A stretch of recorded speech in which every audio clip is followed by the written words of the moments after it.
uma grande honra receber hoje aqui no quadro Hub Diálogos o Dr. André Luiz Nogueira para dialogarmos sobre temas de profunda relevância no direito penal.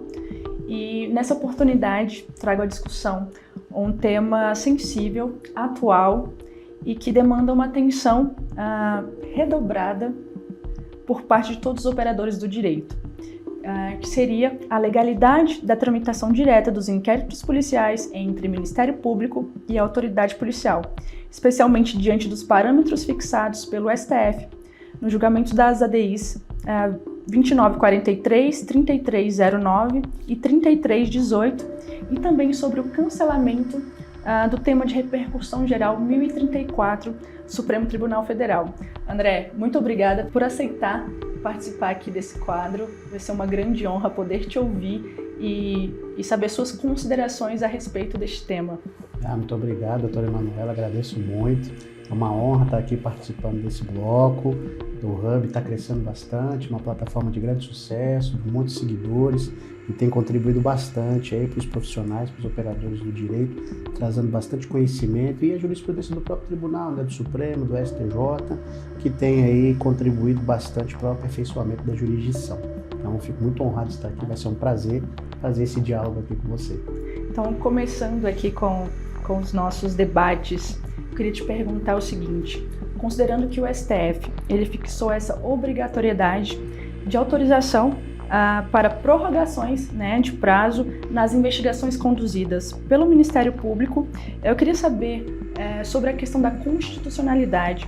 Seria constitucionalmente admissível que inquéritos policiais tramitem diretamente entre MP e autoridade policial, com essa possibilidade de sucessivas prorrogações sem qualquer controle jurisdicional? Essa é uma pergunta interessante, doutora, porque na conclusão do julgamento da ação direta 2943 e as ADIs correlatas que a doutora citou, o Supremo ele validou os poderes investigativos do Ministério Público em geral, federal e estaduais, e nessa validação ele fixou alguns parâmetros na instauração e na tramitação desses procedimentos inquisitoriais. E, em especial, o Supremo, quando analisou essa tese, ele fixou duas questões que são altamente relevantes para a condução desses procedimentos investigativos. E aí eu abro uma aspas aqui para citar o que o Supremo disse, que foi o seguinte: a realização de investigações criminais pelo Ministério Público tem por exigência dois pontos: a observância dos mesmos prazos e regramentos previstos para a conclusão de inquéritos policiais, e dois, a necessidade de autorização judicial para eventuais prorrogações de prazo, sendo vedadas renovações desproporcionais ou imotivadas, fecho aspas. Então, quando o Supremo fixou, dentro dos limites dos poderes investigativos do MP, a tese dessa possibilidade, ele colocou o inquérito policial em pé de igualdade com o inquérito que tramita dentro do Ministério Público, que nós costumamos chamar de PIC, E ao colocar esse inquérito em pé de igualdade, em suma, ambos têm as mesmas regras e devem ser observadas, tanto para um quanto para o outro. Então, a meu ver, a partir dessa conclusão, eu entendo que é constitucionalmente inadmissível que o inquérito policial tramite à míngua de qualquer controle jurisdicional, tal qual o Supremo disse que é exigível para os PICs que tramitam na sede do Ministério Público. Eu tenho essa compreensão, partindo da interpretação, inclusive, do próprio entendimento do Supremo no julgamento dessas ADIs.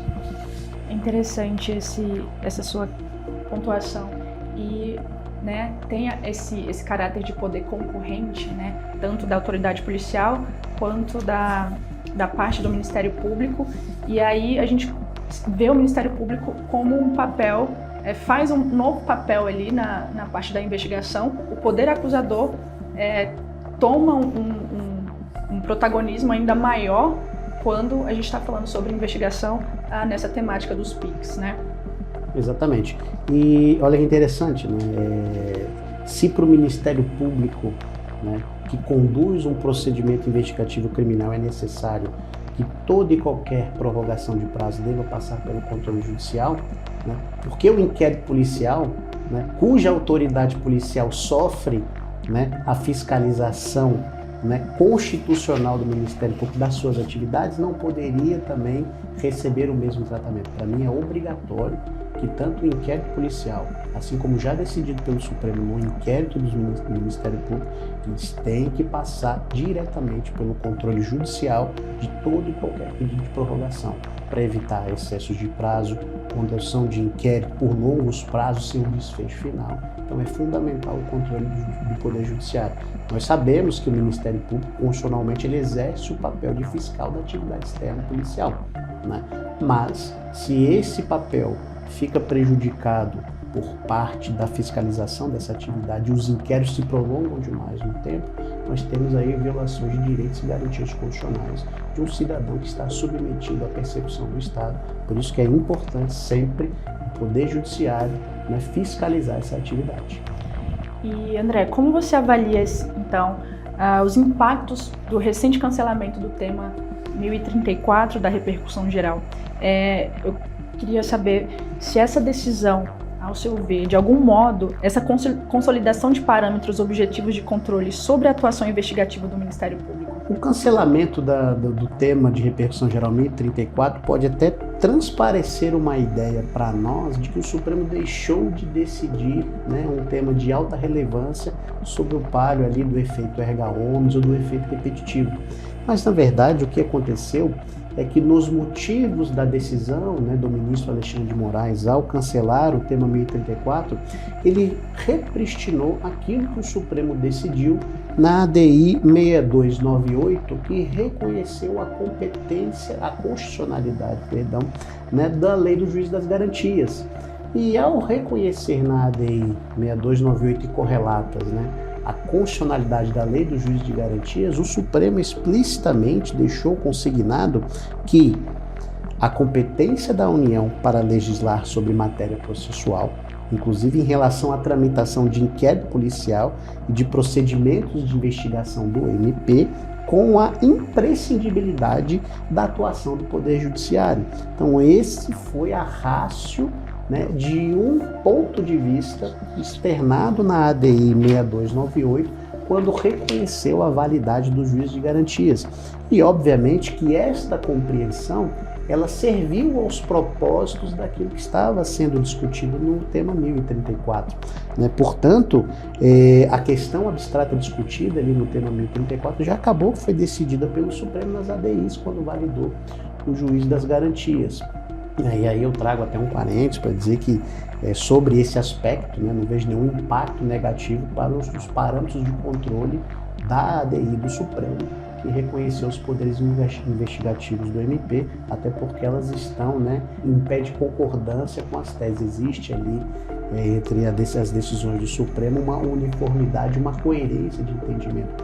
Então, eu entendo que a decisão do ministro Alexandre, na verdade, ela prestigiou, né, a organicidade do direito e a racionalidade, né, do julgamento de temas, né, de relevância pelo Supremo, e evitou que o tema 1034 fosse a julgamento quando essa questão já foi decidida nessas ADIs que validaram a garantia constitucional, o juiz das garantias.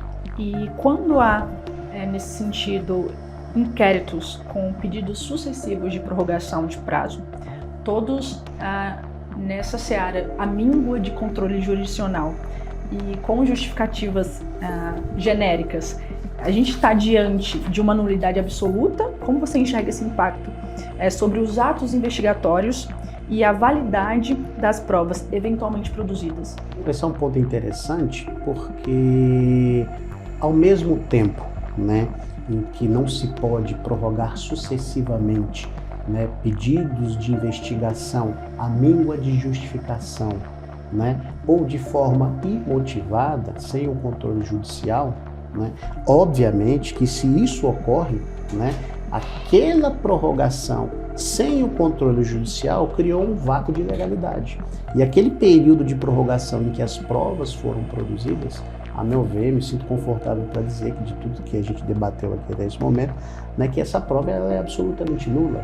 Se não houve o controle jurisdicional, né, o controle judicial da prorrogação do prazo, aquilo que foi produzido ali naquele interregno, né, da prorrogação, obviamente é uma prova nula, né, e para mim é uma nulidade absoluta, né, que obviamente o Supremo tem entendido que seja ela relativa ou absoluta nulidade, tem que ser comprovado o prejuízo dessa nulidade.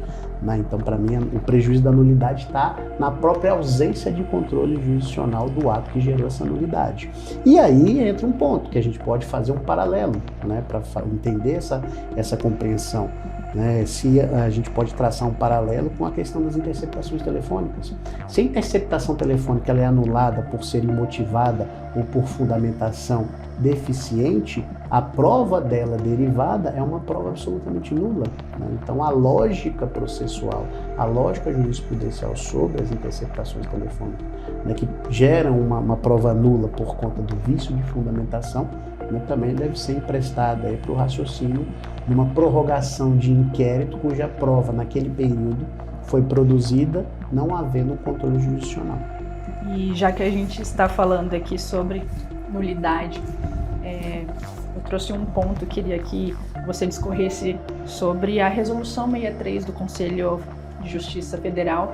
Como você enxerga essa resolução? Esse é um grande problema, né? Lá no nosso escritório a gente tem trabalhado essa tese por conta da Resolução 63 do Conselho de Justiça Federal de 2009. Essa resolução ela expressamente autorizou, né, a tramitação direta de inquéritos policiais entre a autoridade policial e o Ministério Público. Né? Então, ocorre que quando se instaura um inquérito na Justiça Federal, este inquérito ele inicia sua tramitação e todas as diligências e pedidos de prorrogação de prazo são conduzidos entre a autoridade policial e o Ministério Público. Obviamente que a gente sabe que o Ministério Público ele exerce um papel de fiscal da atividade externa, mas muitas vezes a gente repara e percebe que os inquéritos se prolongam no tempo, não há inclusive um relatório final, um indiciamento, e a gente se depara com inquéritos de 5, 6, 7 anos de tramitação sem qualquer controle dessa prorrogação de prazo. Então, por conta do que o Supremo já disse nas ações diretas de inconstitucionalidade 2943 e correlatas, que validou o poder investigativo do Ministério Público, mas colocou o inquérito do Ministério Público, o PIC, né, em condição de igualdade procedimental com o inquérito policial, tanto para o inquérito do Ministério Público quanto para o inquérito policial, é exigido, conforme se decidiu nessa ADI, né, a fiscalização da atividade do Poder Judiciário sobre as prorrogações de prazo. E, obviamente, que no julgamento do juízo das garantias na ADI 6892 e correlatos, o Supremo reconheceu que em matéria processual penal, notadamente na condução de inquéritos policiais ou inquéritos do Ministério Público, essa matéria de competência exclusiva da União, conforme prescrito no inciso 1 do artigo 22 da Constituição Federal.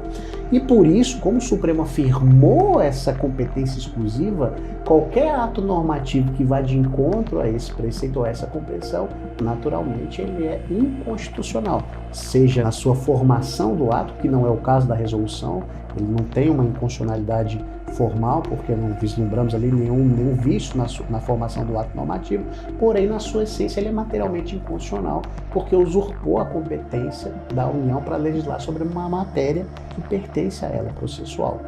E outro ponto também que é importante lembrar em relação a essa questão, né, é que a resolução ela já está aí há muito tempo, né, desde 2009, né, e os inquéritos policiais são conduzidos na Justiça Federal necessariamente a par dessa resolução, quando já temos no Supremo uma compreensão, né, com efeito erga omnes, em controle concentrado de constitucionalidade, afirmando justamente o contrário. Então essa resolução, para mim, com todo respeito ao Conselho de Justiça Federal, hoje ela sofre desse vício de inconstitucionalidade. E como você enxerga essa questão para possivelmente uma discussão dessa inconstitucionalidade da Resolução 63 à frente às recentes decisões do STF? Eu acho que o Supremo, quando ele reconheceu a constitucionalidade, né, da lei do juízo das garantias e afirmou que esse tipo de tema processual sobre fiscalização do inquérito policial, de prorrogação de prazo, pertence à seara processual e é de competência exclusiva da União, ela automaticamente colocou a resolução em condição de inconstitucionalidade. Né? Talvez um instrumento jurídico cabível para se questionar isso diretamente ao próprio tribunal seria uma reclamação constitucional. né, alegando que inquéritos conduzidos sobre o palio da Resolução 63, né, sem o controle judicial das suas prorrogações, descumprem formalmente o que foi assentado na ação direta de inconstitucionalidade, que validou não só os poderes investigativos do Ministério Público, como também reconheceu a constitucionalidade da Lei do Juiz de Garantias. André, muito obrigada pela participação. Assim, foi um debate enriquecedor e acredito que todos que vão assistir esse quadro no Hub vão se interessar bastante, e porque é um tema de relevância e muito caro para o direito penal. André, novamente, muito obrigada. Muito obrigado, agradeço muito, foi uma honra estar aqui, espero encontrar você novamente.